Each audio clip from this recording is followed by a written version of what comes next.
Assalamualaikum warahmatullahi wabarakatuh and very good morning. Today, I'm going to cover the topic on array of objects.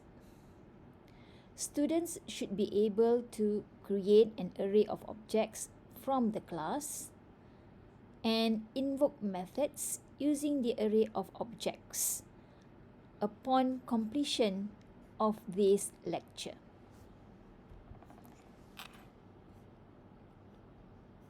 The implementation of class sample 2 can be seen in line 9 until line 63. So we have the fields in line 12 until line 15. Attribute 1, attribute 2, attribute 3, and attribute 4. For class sample 2, we have the methods in line 18 until line 25 here. And what I'm going to highlight in this lecture is in line 67. This is how we declare an array of objects. So you have the class name sample2, the array name. So in this case, I name the array as object array, size 3. So I am going to create the instance at each index of the array. Okay, object array. In line 69, I am using the for loop to keep track the index of the array. So I have my index starts from 0, index less than 3. Because in this case, when the size of the array is 3, meaning that the index starts from 0 and finish at 2, 0, 1, 2. So in every iteration of the for loop, what happened is that I'm going to ask user to enter data for each object at each index. So line 71 will display the message enter data for object at index together with the value in index.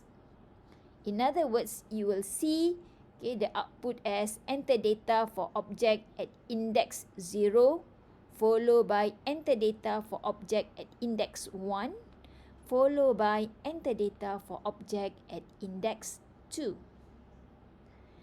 And for every element of the array, I am using the array name followed by index dot method name. So I am using the array name followed by the index dot followed by the method name. Note that the value of the index will start at 0 and finish at 2.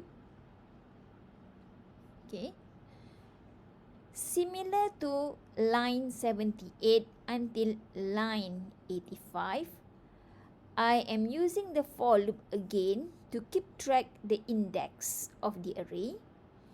And line 80 will actually notify user that I'm going to display data for the object at each index. In line 81 until line 83, I'm using cout statement in order to display the value written by each method. Get attribute 1, get attribute 2, get attribute 3. These methods are expected to return value. Get attribute 1 will return an integer value. As you can see in line 53, integer is the return value type. In line 82, get attribute to will return a double value.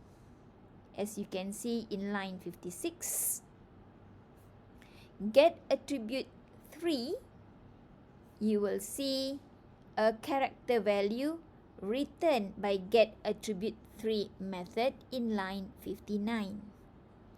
So again, to operate these methods, I'm using the array name, object array, followed by index for each element, for each object.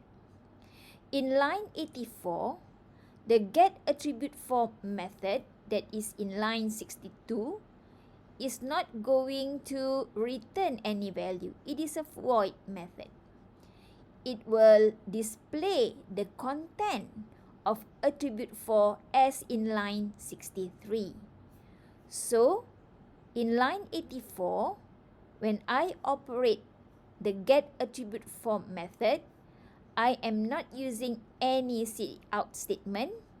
I will just straight away call the method using the array name together with the index.